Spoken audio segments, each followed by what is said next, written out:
I think just really going into situations with a lot of humility of just knowing, okay, I can't solve this problem necessarily. I just need to make sure I listen to them and make sure I'm present for them while they're talking about their problem. I couldn't solve poverty.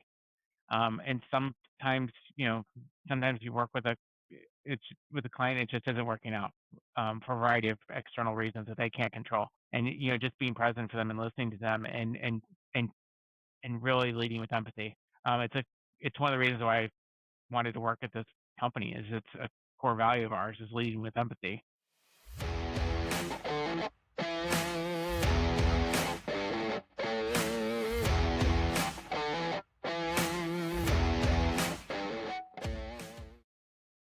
Welcome to the Wired Garage with Pops, the show where enterprise tech, AI, and IT leadership meet real life stories, sports, music, bourbon, and backyard cooking. If you're enjoying these conversations about tech, AI, leadership, and life in the garage, make sure you follow the show and hit subscribe so you never miss an episode. Still, it's good to have you back in the garage. Let's get ready to take on some good stories here with Andy and probably stir up a little trouble along the way with him. Much like a good local AI model, I like to keep my trouble localized in my own country. Okay, so today in the Wired Garage, we're joined by one of my longtime friends, Andy Hickey. So Andy helps organizations turn ambitious ideas into scalable, high-value software. So his career has taken him from international nonprofit work in Honduras, leading some IT alliance work, and then consulting, project leadership, and things like that. So right now, what we're going to do is concentrate on your personal experiences. Let's go back to Honduras. We talked about this a little bit in the other episode, but what first pulled you into mission work, and what does a normal day look like? We had just a really great experience there. What pulled me into it was I didn't really know what I was getting into. I'd never even left the country before I signed up for You this. It sound was like really, my youngest daughter. That's what she did. She was a senior at Wright State, and she's always wanted to go to South Korea.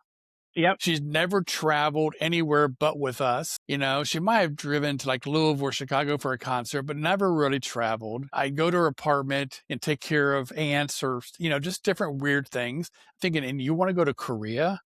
And we were worried about, but then we were more worried about, it was a school affiliated somewhat. I think yours probably was too. It was loosely affiliated, right? You're going to meet other people from other Yeah. schools, but it was still organized.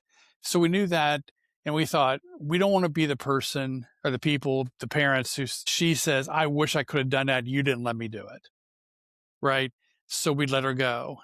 And I tell you what, I was worried the whole time because that was back when the president was in lockdown over in South Korea. The South Korean president was in lockdown. Yeah. And all that. She was there during that time. And I'm thinking, and I told her, I said, if there's any kind of like get togethers with your South Korean friends, don't join. Just watch from the side. Don't get involved. I go, an American in a jail is nothing like a South Korean in their jail. Just treated differently and just different things like that. And, she's a 5'11" teenage girl, American girl, and you just worry about those things. But anyway, she had the best time. She came back an adult. You know what I mean?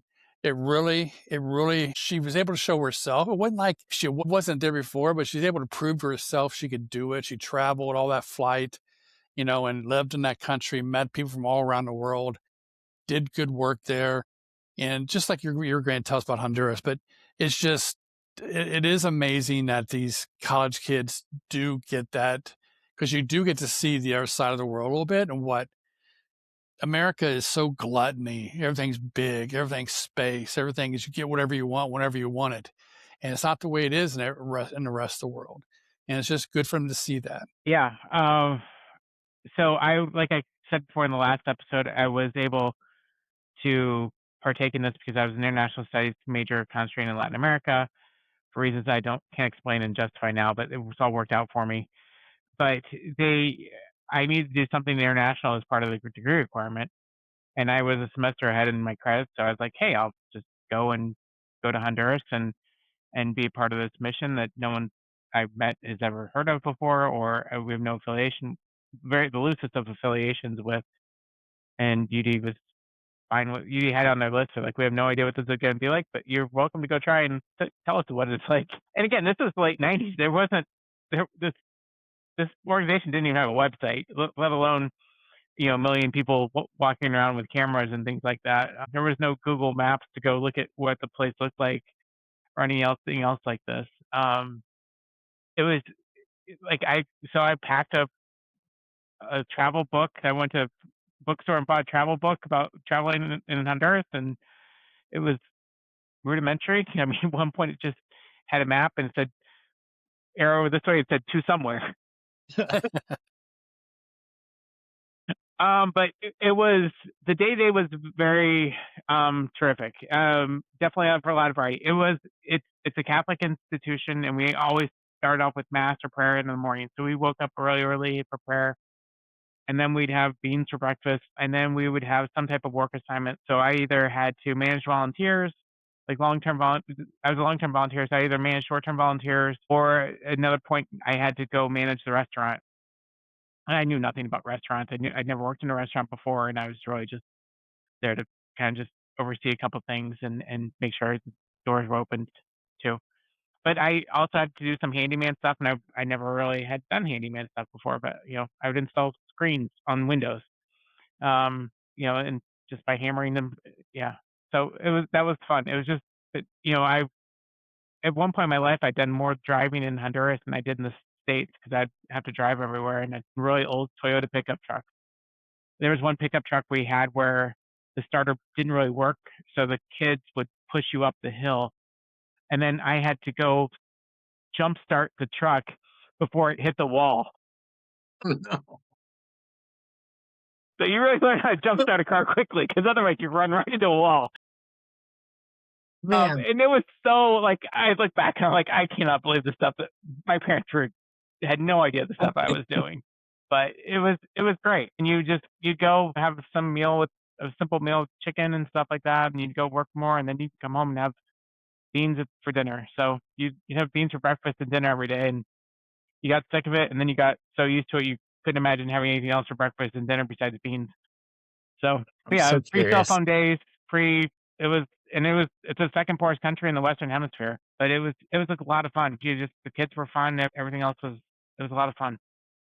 I'm so curious on what those beans tasted like. Them every day. I hope they're good. A lot of lard. Americans don't make their beans with nearly. What was the biggest shock for you, either culturally, personally, when you first touched down in Honduras? Besides starting a Jeep. Yeah, I'm sure you knew you weren't in Kansas anymore. I think it was just the general happiness of people. Everyone was just chill and happy. It was just cool, and you'd just be lounging around. You be put your arm around your guy buddy and just walk and talk, and it was just also chill. That was just really nice. It, being able to kind of learn who to trust, some things like that. Like, oh, this this vendor's ripping me off. Like, things like that. Other like, this person is actually helping me, and I can kind of read from them and like, okay, they actually are trying to help me on this. This person's trying to rip me off. So other things like that. But I think it was really just like what thing Brian was talking about, just the ability to kind of figure things out for yourself and not have anyone, you know, tell you how to do things. It was, part of your maturation as an adult is figuring stuff out. It was like, okay, I need to go to the hardware store. I need to figure this stuff out. I don't remember the word for nails.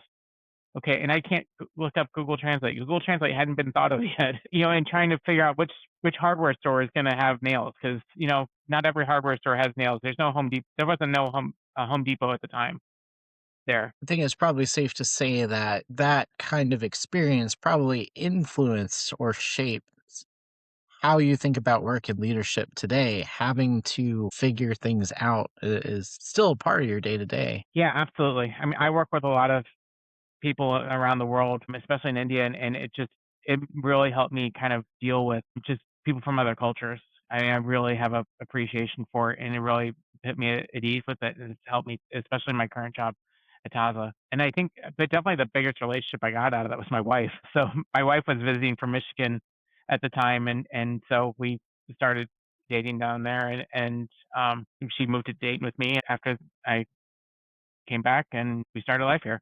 So that was definitely the most long-lasting relationship from that time. Although I do have some good friendships from that. We do have some good friendships from that, but definitely my wife. But that's Awesome. got to be different. I mean, you don't have any influences, either one of you, right, from home, right? Whether it be her and her friend, you're in Honduras. You guys are like both alone in a sense, right? And it's kind of like almost pure, right? So you get to just talk and get to know each other in a different way as you would here, where there's lots of shields and walls and protections. We were both fish out of water.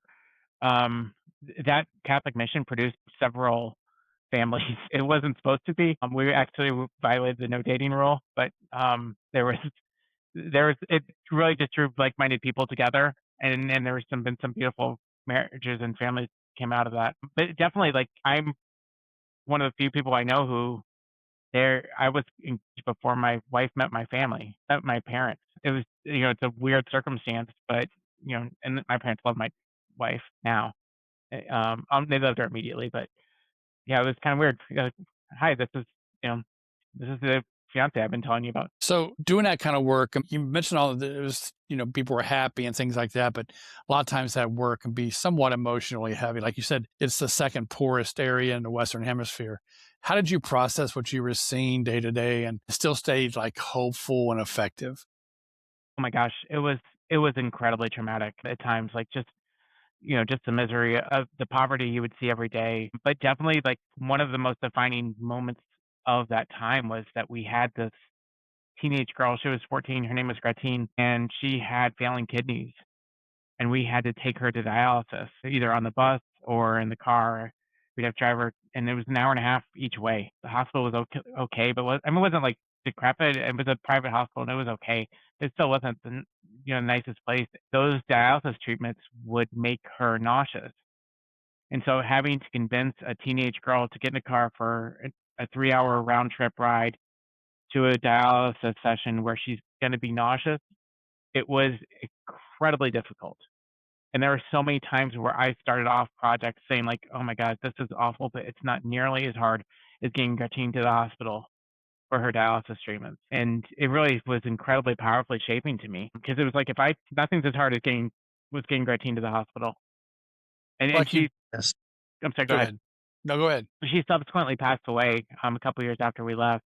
Wow. Even after and even then, I mean, like, we got her a kidney, and it just yeah, it was a A rough lot of life. trauma. Yeah, it was a really she had a really rough life. I'm still in Facebook friends with her brothers and sisters, and they're thriving, and it's beautiful to see how they've turned out. And it's still a little bit poignant of saying like, "Oh, I wish Christine had been able to see this and been able we'd still be able to still have her with us." So you talked about empathy there and before like the hardware story, how do you say nails, being resourceful and the communication, right?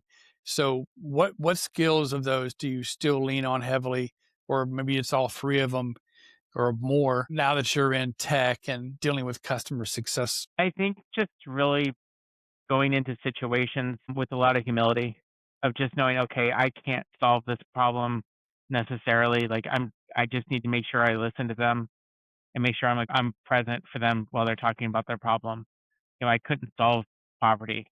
And sometimes, sometimes you work it's with a client, it just isn't working out for a variety of external reasons that they can't control. And just being present for them and listening to them and and really leading with empathy.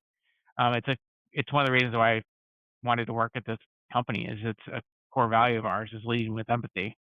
And it's something I was able to that's how I really translated it and experienced it and internalized that was the experience of being in Honduras and tons of poverty around and but still it's like really enjoying the people I'm with, not just viewing them as victims of poverty, but like, hey, this is my buddy, and this is the kid who I'm, hung out with who's now a doctor. That's cool.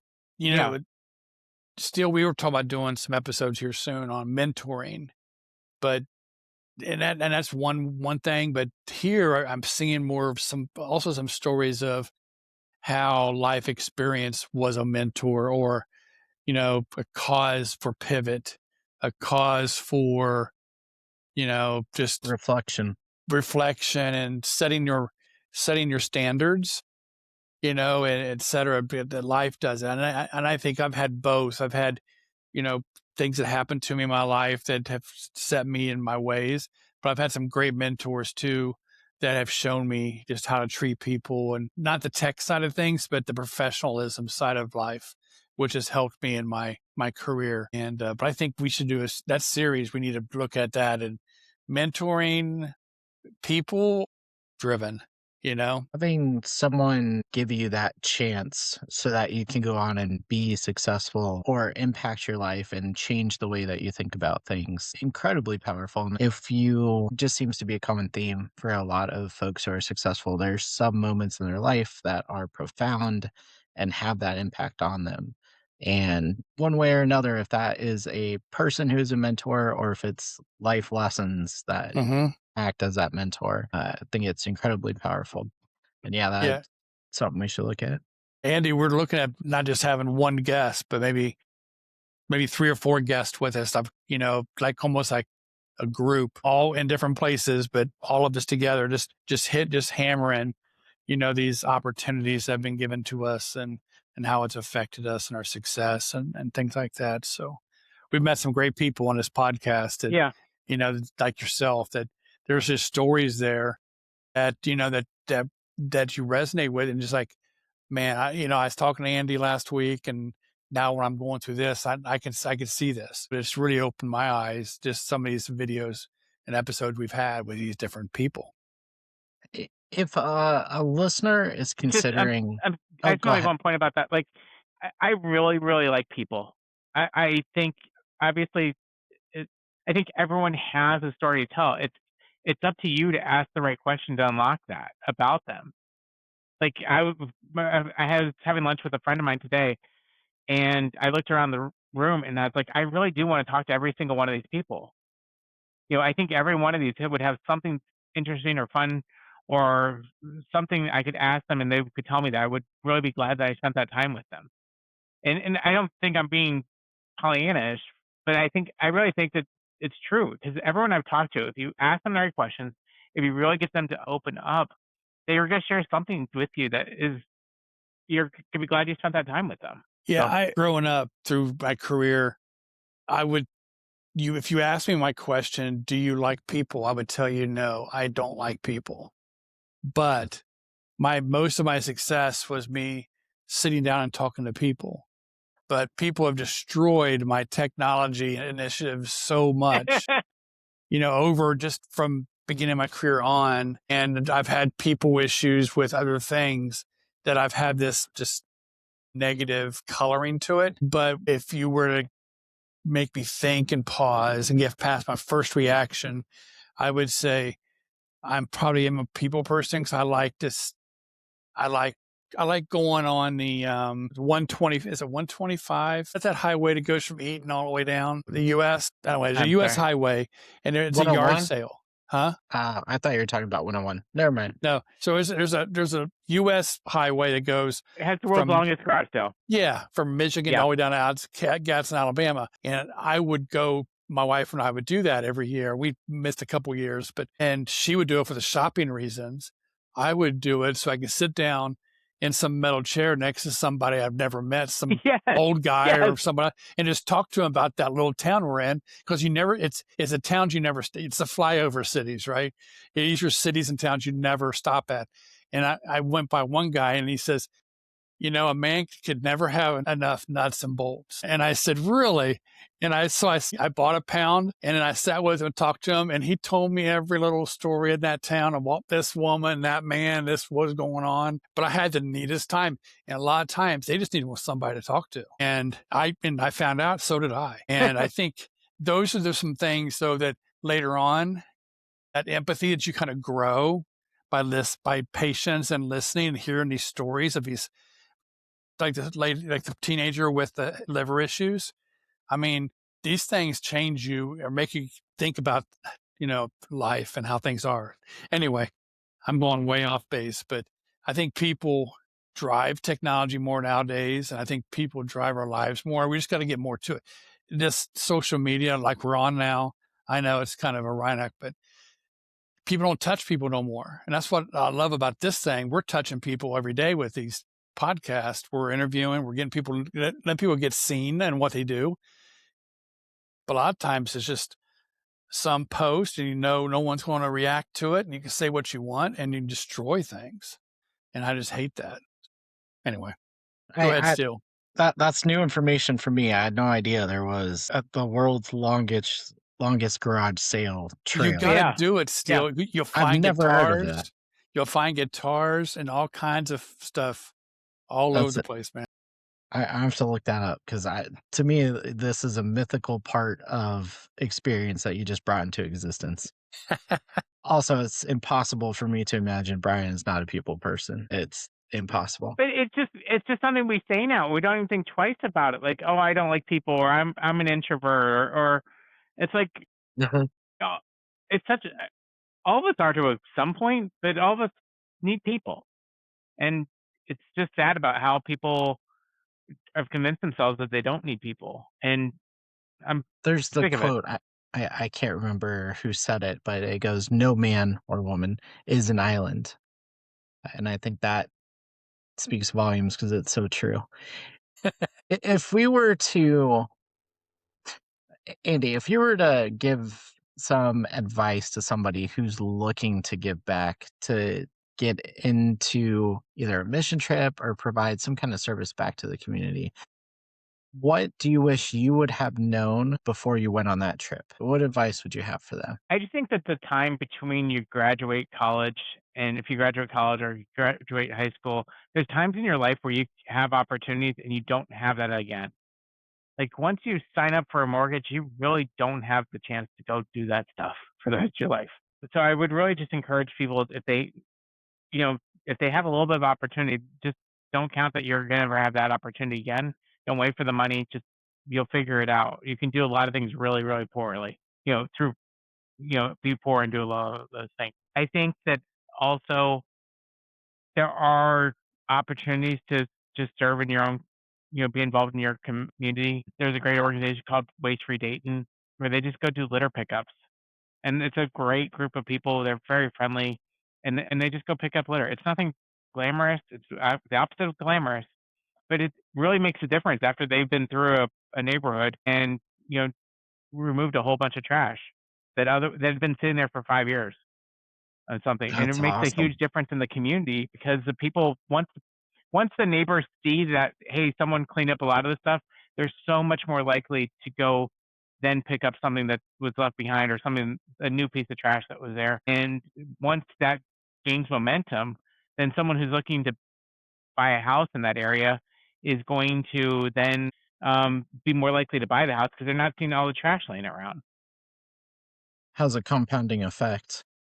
Absolutely. So now you're maintaining, you're doing work with local communities. How long have you lived in Dayton? I got back from so I went to UD in '96, and then I went to Honduras for a year. But other than that, I've been here since '96. I wouldn't say I've lived in Dayton when I was at University of Dayton because it's kind of its own little bubble. So really, since 2000, I've lived here. 2001. I'm sorry, 2001. A little Was bit of looking for a time. job when I was looking for a job when 9/11 happened, and that was that was not a good time to find a job, but it worked out. So, living in Dayton, if my memory serves correctly of homes in Dayton, probably on the older side in some areas. Are there any restoration projects that you're involved in? So, yeah, I live in Huffman Historic District. It's one of the historic neighborhoods in Dayton that's protected by historic guidelines and work hard to maintain that historical integrity. And my house was built in 1885. We've, yeah, it's been through a lot. My wife did a lot of research on the house, and my house has some of the best woodwork you've ever seen in your life because Well, that's cool. it's very, very intricate, and a lot of it was carved by timber that was not taken down by settlers, with very, very old growth Ohio forest. So Logs it that were was, floating down in the flood of Dayton? well, no, like 50 years before that. Man. So it was, yeah, it was well before the flood that the wood was, the person who built my house was a nurseryman, and he just prized high quality wood.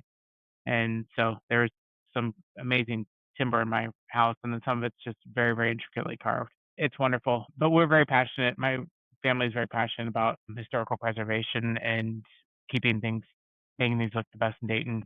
You're maintaining stuff that's was here a long time ago. So the when you move into that area, I'm assuming that there's rules. You talked about having some standards and guidelines. Is there any work outside of that that you do, or what kind of is involved in maintaining that? Yeah, I've been involved in my neighborhood board for a long time. I was on the board for numerous years. Then my wife is currently on the board. But we're very much involved in neighborhood cleanups, um, just neighborhood projects. There's a old rail line that goes through my neighborhood that's been basically abandoned by the rail line, doing vandalism on it by filling it up with mulch, so it's turning into a walking trail.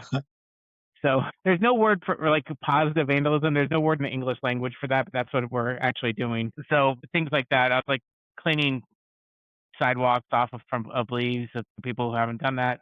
There's just lots of little things you can do to help improve your area. I've also been really involved with some city projects to kind of look at how we're allocating some federal grants, getting involved with city, just kind of giving some advice on how we want different projects to go, and bending people's ear about that. If you have a loud enough, and you don't even have to have a loud voice, but just as long as you're willing to talk to people, they're looking for influences and understanding what the residents want.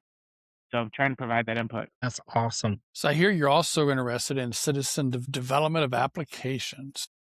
Yeah. So tell me about the apps you might have built. I heard something about a golf scoreboard app for a youth league.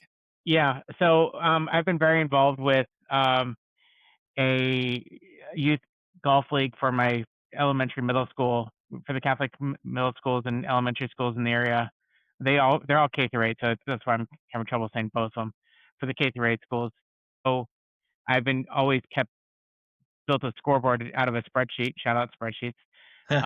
And I decided this year I was going to try a couple different technologies to build a scoreboard through different technologies. So I've tried it a couple of different technologies, used some older Google technologies. This is back like June and May, and then had a lot of success with Lovable to build it out. And so I was actually able to build a fully working golf app. It took a little while, and some people were very patient with me about it, but eventually we got it to work pretty well, and able to do it. It definitely was very interesting for me professionally as well as personally, because it solved a personal problem that I was having, but also professionally kind of understanding where the technology was at. And it's definitely influenced kind of like how I see what's possible.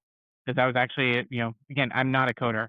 I couldn't do anything besides DOS prompts. Um, so I was able to kind of figure out everything using the technology at the time to make it work.